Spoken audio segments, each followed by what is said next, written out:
Hi guys, இன்றைக்கி நான் எப்படி கேக் செய்ய போகிறேன்னு தான் பார்க்கலாம். ஈஸியாக பாலும் பிஸ்கெட்டும் சேர்த்துட்டேன். உங்கள்கிட்ட என்ன பிஸ்கெட் இருக்கோ அதை சேர்த்துக்கோங்க. நல்லா மிக்ஸ் பண்ணிக்கோங்க. வச்சுட்டு நான் கிட்கேட்டை நடுவில் வச்சுட்டேன்.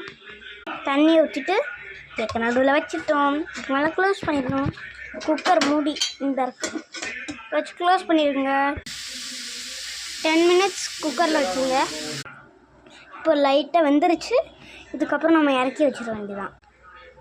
வெளியில் எடுத்துட்டோம்.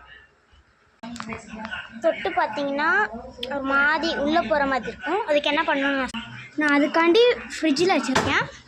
எவ்வளோ நேரம் வேணாலும் வச்சுக்கோங்க, அது உங்கள் இஷ்டம். கேக்கை ஃப்ரிட்ஜிலேருந்து எடுத்தாச்சு.